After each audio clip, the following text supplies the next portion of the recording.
Hello Lancers, today we're going to talk about forces and how they interact with our lives, and we're going to get through all the way through Newton's first law, so that's our plan for today. Let's begin by identifying what is a force. A force by definition is a push or a pull. So you can think about anything in your life that pushes or pulls, you could consider a force. Okay, so if you're talking about what is a force, if you take and push a wagon up a hill, you put a force on the wagon. If instead you get a tractor and the tractor pulls the wagon up a hill, the tractor is putting a force on the wagon. And so you can have all sorts of different forces. If you take a magnet and use it to push another magnet around, the magnet is putting a force on the other magnet. So anything that might push or pull on something is a force. We have a specific unit for force. It's named after Isaac Newton, and it is the Newton. But a Newton is not in itself an isolated unit. It's what we call a compound unit. So built into it are a bunch of smaller units. In this case, the kilogram meter per second squared. So a force is a kilogram meter per second squared. And we typically refer to that group of units as a Newton, and that is the measurement of a force in proper SI units. In non-SI units, we have another unit for force which you may be familiar with. It's called the pound. Wait a minute, I thought the pound was how much you weigh. It is, because it's a measure of how much the Earth's gravity is pulling you down, which is how much you weigh. And so a measure of the force of the Earth on your body is what we call weight, and that's in pounds. But in physics, we don't use the English system pounds, we're using the metric system, so we'll be using newtons, okay? So we identify the different types of forces based on what causes the force. And we have many different things that can be. So one of the things we can identify is the force of gravity, which I was talking about. We symbolize force of gravity with a capital F followed by a little g. Capital F, lowercase g, force of gravity. Please don't ever change that. Force of gravity will always be a capital F followed by a lowercase g as a subscript. The F for force, a subscript g, let you know it's the force of gravity. This is the pull of the entire Earth on the object. Please understand that gravity is caused by the entire Earth being beneath you, so Earth is pulling you down. So what causes the force of gravity is to pull the entire Earth on the object. It is the exact same thing as weight. The only thing we say is slightly different is when we talk about how much you weigh, I don't go around saying I weigh negative 200 pounds. I say I weigh 200 pounds because that's the way people talk.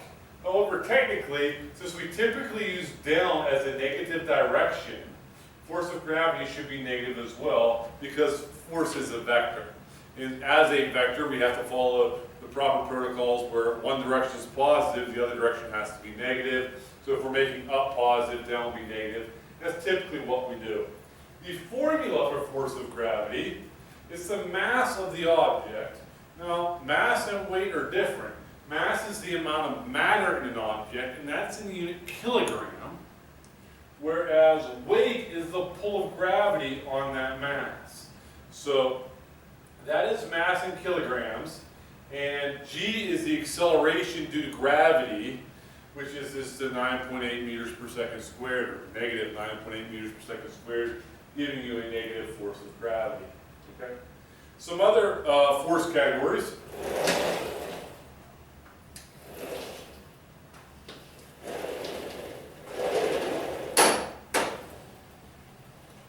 Force normal. Now, this is not a force that's different than weird. If you look up force, or the word normal, in a dictionary, what you will find is that there's two definitions. One is like the opposite of being weird, but definition number two means it's perpendicular. It's at a right angle. And so, we're using that kind of terminology here. This is the push from a surface perpendicular to the surface. So force normals, or forces from surfaces, always act perpendicular to the surface.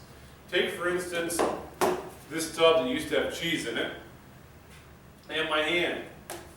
Now I'm interested in the forces on this tub.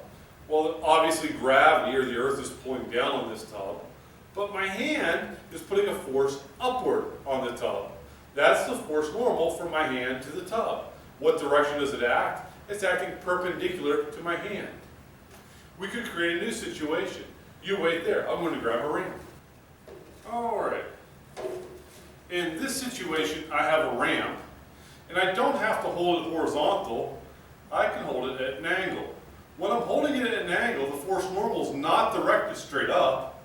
It's directed perpendicular to the surface. It will be tilted.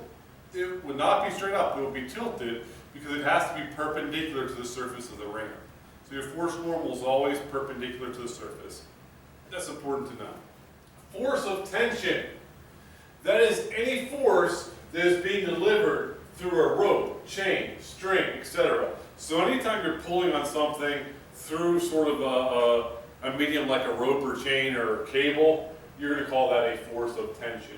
So the next type of force is the force of friction, and by definition the force of friction is a force that will always oppose motion that is caused from two surfaces sliding together parallel to each other. So you remember force normal was when two surfaces were in contact, it was sort of pushing perpendicular to the surface.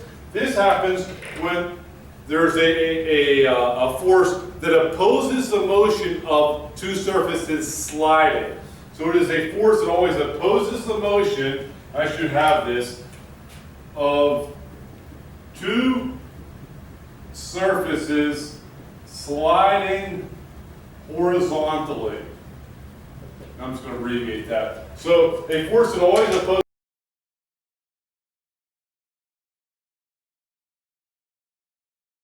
the motion of two surfaces sliding horizontally. The formula is force of friction is less than or equal to mu times force normal. Less than or equal to? Yeah, because it's not necessarily equal to, because force of friction will always oppose motion. So let's think of a situation. Perhaps you have a tub on a container, and I'm pushing, trying to make this move with, let's say, 3 newtons of force. So I'm pushing that way with 3 newtons of force. Well, if I do that, force of friction, let's say it can oppose that with, if I calculate mu times force normal, let's say in this situation mu times force normal is 5 newtons of force. Well, since the force of friction is going to oppose that motion, and I'm pushing with 3 newtons this way, force of friction is going to oppose and push that way, but it's not going to push with its full 5 newtons. Force of friction could be 5 newtons. It will not push with 5 because that will cause it to slide this way. So it's only going to be as big as it needs to be. This is a maximum value. So if I'm only trying to make it move with 3 newtons, friction is only going to try to keep it stationary with 3 newtons, so that the two forces will be balanced. The net force will be 0, and it won't move. Now let's say I push with 4 newtons. Well, then the force of friction would increase its value to 4 newtons, and it still would not move. If I increase my force to 5 newtons, force of friction would also increase to 5 newtons, and it would not move. If I increase my force to 6 newtons, force of friction can't get any bigger. And so it's going to start to move, and force of friction is going to remain at its maximum value. Or actually, it gets slightly smaller. Why does it get slightly smaller? Because you're going from a static situation into a kinetic situation. Static from not moving, kinetic into moving. And when you switch from static to kinetic, you have to use a slightly different mu. And the kinetic mu's are smaller than the static ones. So once you start something moving, friction actually gets less, and it takes less force to resist the motion once it is moving. Okay? So mu stands for the coefficient of friction and its unit list. And we'll put some coefficients of friction on screen now. Okay, so let's look at the different coefficients of friction and see what we see. I have a table here of materials and their static coefficient of friction and their kinetic, coefficient of friction. Notice that for each one, the static is bigger than the kinetic. 0.74 versus 0.57. Static is bigger. 0.61 versus 0.47. Static is bigger. We have the two surfaces over here, and notice it's always two surfaces. Steel on steel, aluminum on steel, copper on steel, and you can find different surfaces and get their coefficients of friction when those two different surfaces rub together. There's a certain coefficient of friction, and it is bigger for static than for kinetic. What we find is objects that have a low amount of friction don't slip very much. Things like ice on ice, you get a very small number, 0.1. And for things where you get much more friction, like steel on steel, it's a lot bigger, 0.74. Now, 0.74 is still a relatively small number, but it's a whole lot bigger than 0.1. And so you'll find that it's rare to get numbers over the number 1 here, although it does occasionally happen with certain materials. If you want to see your own table of coefficients of friction, you can just do a simple Google search. That's how I got this. I actually didn't use Google, I used Ocean Hero because it saves our oceans, but we can just do table of coefficients. It comes right up there, coefficients of friction, and you'll see that there are plenty of tables you can look at, and they're oh so pretty. So rubber on dry concrete, 1, that's a nice thing for driving, and you get the idea. Okay, let's do this. Now that you kind of get an idea of what some of these are, let's go ahead and see if you can do some matching. Pause the video right here and match the force with the definition. Go ahead. Well, hopefully you got them right. Let's see what they are. The force of tension is a force pulling through a string on an object. The force normal is the perpendicular push of a surface on an object. The force of friction is the resistance of an object to slide parallel to the surface. And the force of gravity is the pull of the whole Earth on the object. All right. One neat aspect of this formula is you can apply it to some neat situations you see around your life, as most of physics can be. But I'm thinking in particular of football linemen. If you've ever played football and been a lineman, they'll tell you lower man wins. They want you to get down in a three-point stance. That way when you start moving forward, you're also moving up. The idea is that if you push up on your opponent, so here is your opponent. That's not a pretty diagram. So that's your opponent. If you are pushing up on them, so that the force on them from you is going upward like that, so backward and upward, that's going to take away some of their force normal. Once you're lifting up on them, the turf beneath them doesn't need to push up as much. So it reduces their force normal. And if you reduce their force normal, you're also going to reduce their friction. And if they have less friction with the ground, they're going to be easier to move backward. That's why the football coach says, hey, don't push straight back, push up and back. Because once you reduce that force normal, you reduce their friction, they're easier to move back. Physics is everywhere.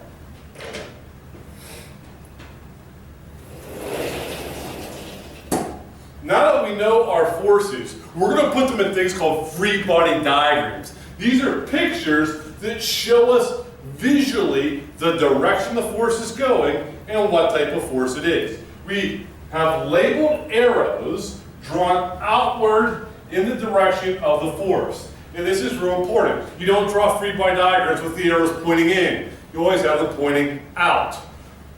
You need to start somewhere where you're touching. Let's go to an example.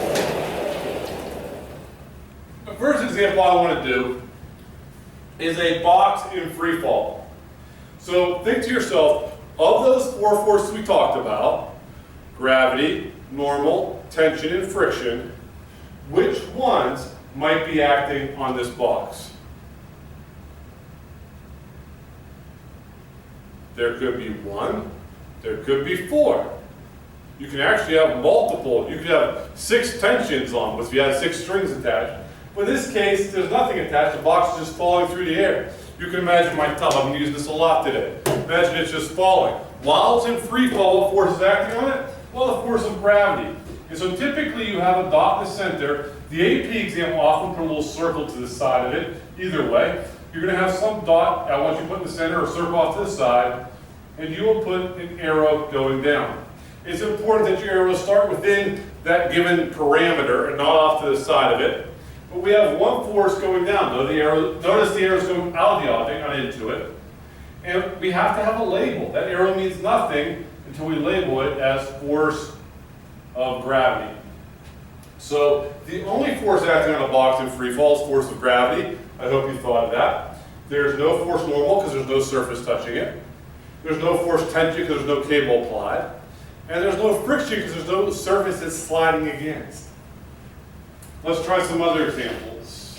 I gotta get this board back. Ah, crikey. There we go. And that should be a screen there. How about a box that rests on a table? So here we have a box that rests on the table. What forces will be acting on it? Well, the table is pushing upward on it, and so there'll be a force going upward. What would we call that force perpendicular to the table? That is force normal. And gravity is still pulling down. Even though it's at rest on the table, gravity is still pulling it downward, and so coming downward is the pull of the earth, or force of gravity. One thing you want to do is make the relative lengths of these equivalent to their relative strength. So if we knew one force was much bigger than the other, then that arrow should be much longer than the other. In this case, if it's at rest, you would expect the forces to be about the same or the same length. And so the same length because they're the same magnitude. If you have 10 newtons going down, you should have 10 newtons going up. Or you'd ask yourself, why is it staying there? Because you'd have unbalanced forces. So if it's at rest, you can assume the forces are balanced or equal, not in the opposite direction. So you would have the arrows about the same length. I want you to think about this one. What do you think we should draw for the free body diagram arrows? You can pause it, draw some yourself.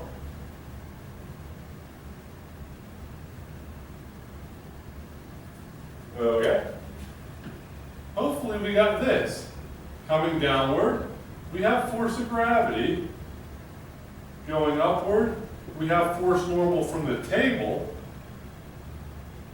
Going to the right, we have force normal from my hand. Now some people might call that the force of the hand. If you didn't want to call that the force normal from that finger of the hand, you could call that force, and you just write in the word hand, force of the hand. And it doesn't say whether there's friction on the table or not, but most tables do have friction. So we can assume there's probably some force friction in that direction. Okay? Notice that all the arrows came back to the same point. They were all drawn out, and they were all labeled. Okay? Lastly, we have this box pushed into a wall. So the box pushed into a wall, what forces are acting on that box?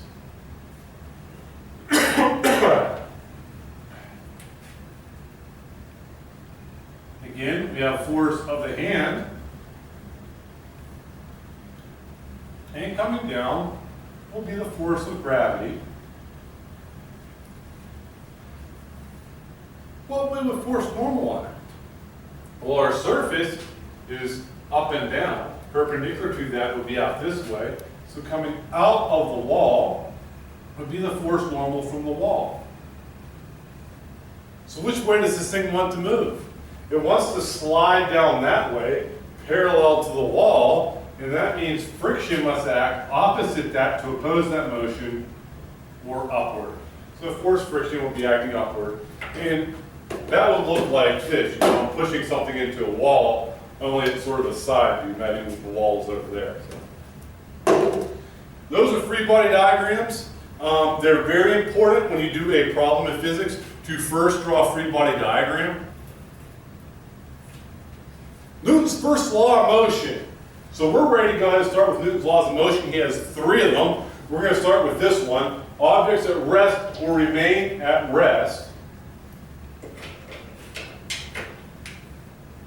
Objects in motion will remain in straight line motion unless acted on by a net force. What do we mean by net force? Well, this means that if you take all the forces and add them up, that's your net force.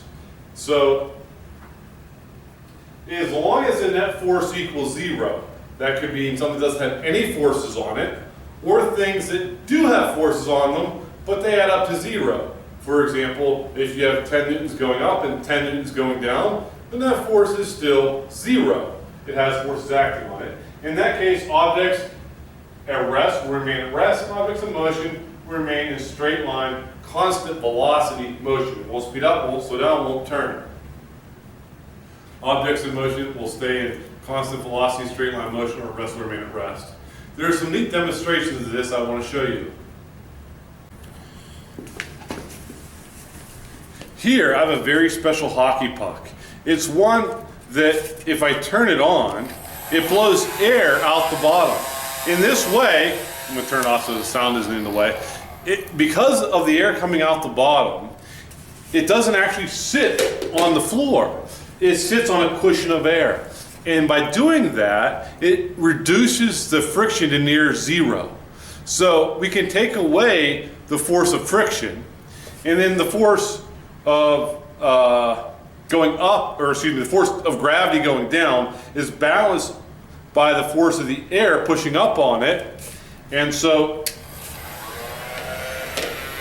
it sits there and floats. And if I give this a push, look what happens. It stays in a straight line at constant velocity, or nearly straight line. It turned a little bit because I have so much crud on the floor that it put a force on it, causing it to go a little bit to the right. But if there was no net force on it, it will continue in a straight line forever. If you think about Elon Musk and his car he sent to Mars, he took a Tesla, sent it out to Mars. He's not pushing on it constantly. He gave it one good push when it left Earth. But because there weren't significant forces acting on it, the sun pulls on it a little bit, but no real big forces, only real tiny ones, it's staying pretty much in straight line, constant velocity motion all the way to Mars. Isn't that cool? What about the idea that objects at rest stay at rest?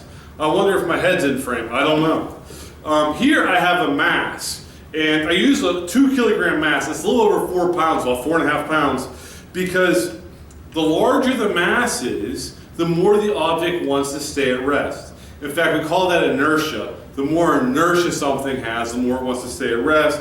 The more mass, the more inertia. So this has a lot of inertia because it's a fairly big mass. Now, I would never take a hammer and just start hitting my hand. But with a large mass in there, I can do that. Because objects at rest want to stay at rest. That's the first part of Newton's first law. The objects at rest will stay at rest unless the force is acting on it. Now I am putting a force on it, but this has so much inertia, so much resistance to accelerate, that it doesn't hurt my hand. Because it wants to stay at rest, or the tendency is for larger masses to continue what they were doing, either staying at rest if they're at rest, or moving when they're moving. So it's okay, I can beat away, and I'm alright. Alright guys, now we learned about forces. Let's go ahead and apply what we learned to a few situations. Alright, so here we go with our first example. A 5 kilogram sign is supported by 2 ropes. If the rope on the left has a tension of 28 newtons, what is the tension on the right? Let's visualize this sign first. I drew a little picture for us. So here we have a 5 kilogram sign. What does it say? Square root of 4 equals 2. It's all fun and games until someone loses an eye. That's hilarious. What a sign. Okay, let's apply Newton's first law to this. Remember, Newton's first law is all about if an object is at rest or if it's moving with constant velocity. That means the net force, or when you add up all the forces, it should equal 0. Okay, so they told us the tension on the left, that's this one, is 28 newtons. And they want to know the tension here. We also know that the mass of the sign is 5 kilograms. Well, the mass times 9.8, or mg, would be equal to the gravity pulling down. And so what we know is that these two forces going up should equal the force going down in order for the forces to add up to zero, because the one's going up would be a positive direction, one's going down would be a negative direction, and if they're the same value, it adds up to zero. Either way, we start these force problems with a free body diagram. Free body diagram, here we come. I draw a little circle, and I'll put my arrows in it. Okay, two forces going up, one going down. Notice my lines go all the way inside the circle. If you draw your line out here and you're like, hey, it's close enough. No, it's not. The AP exam will take off for that. Make sure your lines go all the way back to the circle.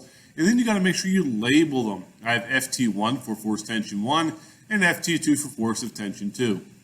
If you wanted to call that force tension left and force tension right, that's good enough. Doesn't matter. Just so you can distinguish between them. You should also notice that these ones are shorter than the force of gravity because we expect the force of gravity to be bigger than either one of these individually. But if you add the two together, they should add up to equal the same thing as force of gravity. Let's put this out in a more of a mathematical way. I'm going to move my picture over so that I don't want it on the 28. I'm coming down a little bit. There we go. So, because my work's going to show up over here. Okay, so here we go. My formula, sum of the forces equals zero. That is a Newton's first law statement. If an object is at rest, the sum of the forces equals zero. We do tend to apply this separately to the x and y direction. I did not specify here because all of the forces are in the y direction in this example. Okay. So what are the forces? We have force of gravity going down, force of tension 1, and force of tension 2 going up. Notice the force going down, I had to put a negative in front of it because it's going in the negative direction, and they add up to zero. How do I know they add up to zero? Because the object is at rest or moving with constant velocity. In this case, the sign is probably at rest. If the sign were accelerating, it would not add up to zero. Okay. I can replace force of gravity with mg. We did a little substitution here. Force of gravity equals mg. That's one of our substitutions. There are a couple common ones we make. Force of gravity equals mg, and force of friction equals mu times force normal. So be prepared to make those substitutions. We can now start putting, well, I forgot my equals zero. Pardon me, this should equal zero. I'm sure it does. Still, I just forgot to type it. Sorry. All right. Here we go, our next line. I'm replacing mass with 5 kilograms. I'm replacing G with 9.8, force of tension 1 with 28, force of tension 2 is what we're solving for, it stays here. And hey, my equal zero's back. All right, next line. I multiply 5 times 9.8 and we get 49. The negative does come down. We have 28 here plus force of tension 2. I can move at 49 to the other side and then subtract 28, or I can combine them on this side. But once you do it, you get the answer, the force of tension 2 equals 21 newtons. And the idea here is that if I have, can I get a pen? One of these things, I should know more how to use this software. Is there a pen over here? Yep, there's a pen. Let's see if that'll work. So if we have going up on the left, 28, oh, that's a terrible pen. Forget about it. So if this is 28 and this is 21, that gives us a total of 49.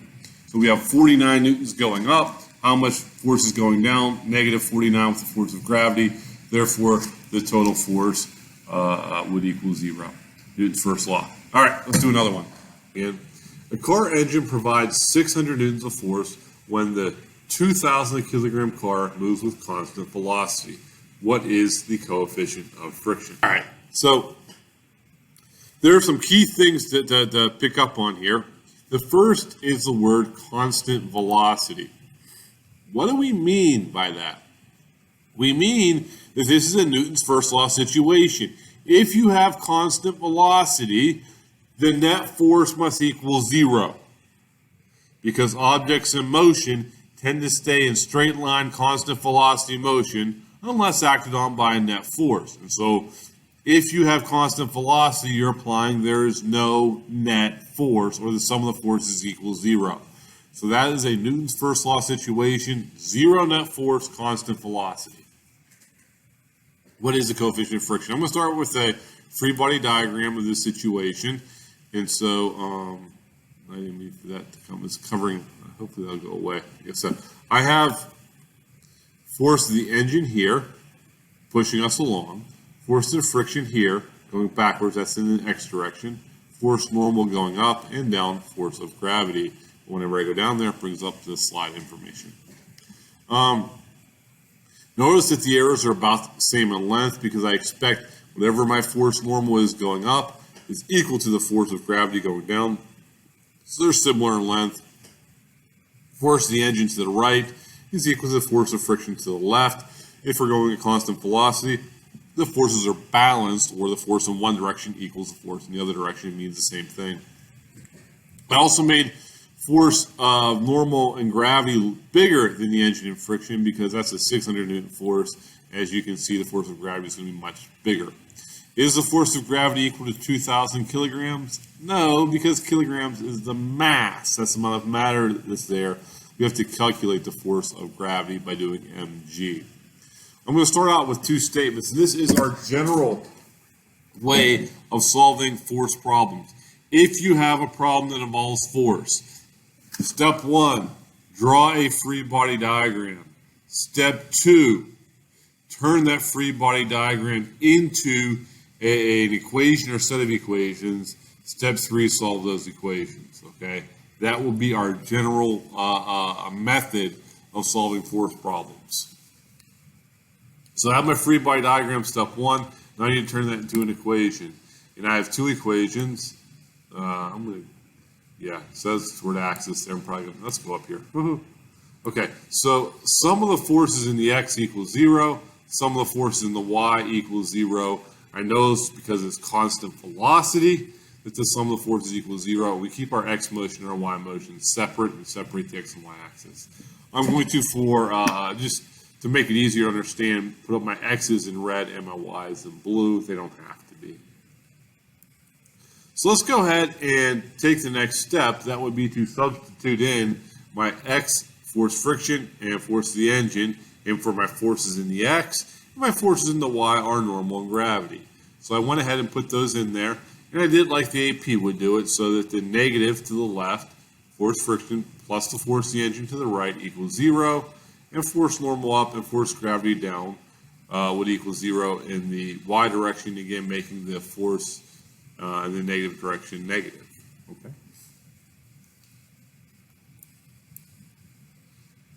In the y direction, I'm going to go ahead and solve this, and I'm going to add force gravity to both sides, so force normal equals force of gravity. And then we know the force of gravity also equals mg. But if force normal equals force of gravity, then force normal must equal mg as well. So both force normal equals mg and force gravity equals mg in this case. Force gravity always equals mg, but in this case, because the sum of the forces in the y equals 0, I know that force normal now also equals mg. Substituting in, we get the force normal to be 19,600 newtons. Force normal is 19,600 newtons. Okay? Now, if I know my force normal, I can go back and look at this equation in the x direction. In the x direction, I know that we have force of friction and force of the engine. What do we know force friction equals? Well, force friction equals what? Always mu times force normal in the static situation or at the maximum value. And I'm going to assume that we are at the maximum here because it's kinetic. We know that we're moving. And, didn't mean to do that. In the kinetic situation, you're almost always at your maximum. It's the static situation where you can be less than. So here we have force friction becomes negative. The negative actually copies down. The force friction becomes mu times force normal. And I just brought the force of the engine down, and I used E because I was running out of room, equals 0. So I just replaced force friction with mu times force normal. And we're going to go ahead and solve this for mu, which means you have to subtract the force of the engine, divide by the force normal, and I did negative force normal, so I did mu equals the negative force of the engine divided by negative force normal, and then the negatives cancel out, giving me force of the engine divided by force normal. And that becomes 600 newtons, the force of the engine, divided by the force normal, which we found here, and that equals 0.03. Why doesn't that have a unit? Well, it doesn't have a unit because coefficients of friction are unitless. And since the coefficient of friction is unitless, you don't have to write a unit with it. So that is our answer. Notice we followed 3 simple steps. Drew a free body diagram. Turned the free body diagram into a formula. Solve the formula. That's how we do these. All right. We went over a lot of information today, and so I want to do a quick review and just to see what you've learned. Let's go ahead and see what we got here. First of all, what is the SI unit for force? It is the Newton. Okay? And you can go ahead and pause this as we answer these. Try to answer them yourself. See if you can answer them before I do. So what do you know? Okay? What are the 4 types of forces that we learned about today? And by the way, there are others. I didn't try to make a complete list. What are the 4 types of forces we learned about today? Pause it if you are trying to answer yourself, which you should. We have force of gravity, force normal, force tension, and force of friction we talked about today. We had formulas for force of gravity. Force of gravity equals mg. Force of friction is less than or equal to mu times force normal. If you're in a static situation, it's often less than. If you're in a kinetic situation, it is typically equal to. Okay. In a free body diagram, what do longer arrows mean?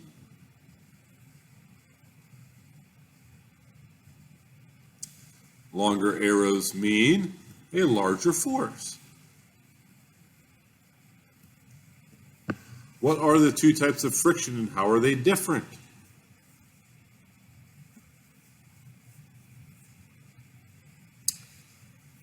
We have static and kinetic friction. Static is for stationary objects and is bigger, and kinetic is for moving objects, and obviously then it's smaller. But static is friction for stationary objects and is bigger, and kinetic is for moving objects and is smaller. If an object is stationary, that implies the net force on the object is either negative, equal to 0, or positive. Well, if the object is stationary, then the net force must be equal to 0. Okay? If an object is moving at constant velocity, then the net force is also equal to 0, because objects moving with constant velocity have 0 net force. That's Newton's first law. If there is a force on it, a net force where it's not equal to 0, then we know that the object is going to be accelerating. It's not constant velocity, it's accelerating when your net force is not equal to 0. Okay? Just 2 more. If the upward force on a stationary sign is 50 newtons, then the downward force is stationary. Net force must equal 0, and if the upward force is 50, then the downward force must also be 50, so that they add up to 0. All right. If there is 400 newtons of friction slowing a car down, how much force will be provided by the engine? I think the word will be needed by the engine to maintain speed. Well, if you have 400 newtons slowing you down, then you're going to need 400 newtons pushing you forward to maintain your speed in order to have constant velocity where the sum of the forces equals 0. Well, Lancers, that's all I'm going to do in this lecture. I know that's quite a bit. Hopefully you took some notes and you learned some stuff. We'll be moving on with this and using it quite a bit over the next several days. Mr. Collins is out.